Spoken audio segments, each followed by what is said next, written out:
Penebusan dibagi 3 tahap. Tahap pertama, secara status kita ditebus.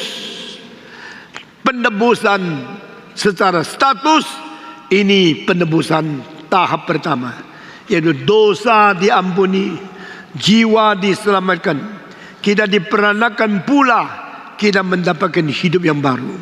The first stage of the redemption of God is the redemptive power practiced in our life and our spirit and our sin forgiven, our status changed, and our spirit reborn again. Itu namanya kelahiran baru. Waktu kelahiran baru, seluruh tubuh tidak ada perubahan apa-apa. Tubuh kita tetap menua, bisa aging, bisa menjadi tua. Tubuh kita tetap bisa sakit. Tubuh kita tetap bisa lemah, bisa luka, dan tubuh tidak ada perubahan apa. Waktu kita ditebus dengan tahap pertama, yaitu kita mengalami peranakan pula. Kita mengalami perubahan hidup di dalam. Jiwa kita ditebus, dosa kita diampuni, tetapi tubuh kita tidak ada pengalaman apa yang heran, tidak ada perubahan apa yang drastis. Kita tetap adalah orang seperti biasa. Bukan saja demikian, otak kita juga kelihatan tidak ada perubahan yang drastis. Orang yang tidak diselamatkan mungkin belajarnya lebih baik dari orang Kristen. Adakah orang Islam yang otaknya lebih baik dari orang Kristen? Ada tidak?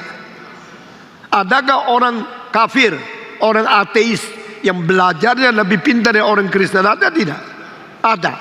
Orang Kristen waktu ditebus, jiwanya mendapatkan keselamatan. Kita mendapatkan pembaruan, status baru, dilahirkan baru. Kita diperanakan menjadi anak Tuhan. Itu di dalam jiwa, di dalam status. Tetapi otak kita tidak lebih pintar dari orang kafir.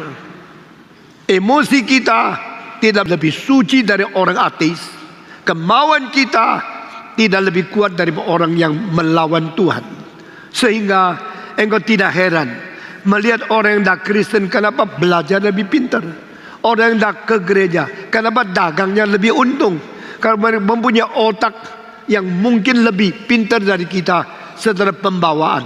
Dan waktu keselamatan tiba kepada kita, waktu penebusan dilaksanakan kepada kita, tidak ada perubahan otak, rasio, emosi, kemauan, dan tubuh. Saudara-saudara, hanya statusnya kita sudah diberikan hidup baru, kita sudah diampuni dosa. Tapi bedanya adalah kita mendapatkan sukacita luar biasa. Kita mendapatkan penyertaan Tuhan yang begitu konkret. Kita mengetahui bahwa Tuhan menyertai kita, Tuhan masuk ke dalam hati kita, Tuhan hidup di dalam kita, Tuhan tidak membuang kita.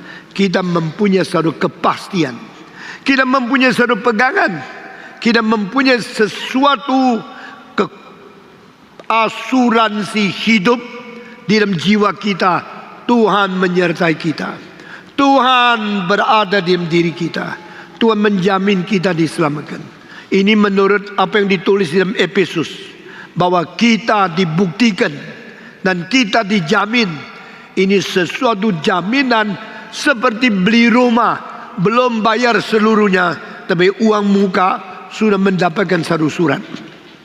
Saudara-saudara, surat itu menjamin rumah ini rumahmu. Meskipun belum bayar semua, tapi uang muka sudah dibayar. Surat itu sudah ditanda tangan dan mengatakan pada satu hari rumah itu milikmu.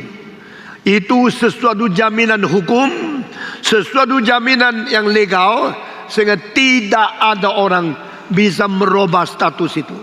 Status itu adalah status jaminan. Status itu status pendahuluan. Status sebelum lunas semua, sebelum semua sudah selesai dibayar, engkau sudah mempunyai surat yang penting ini.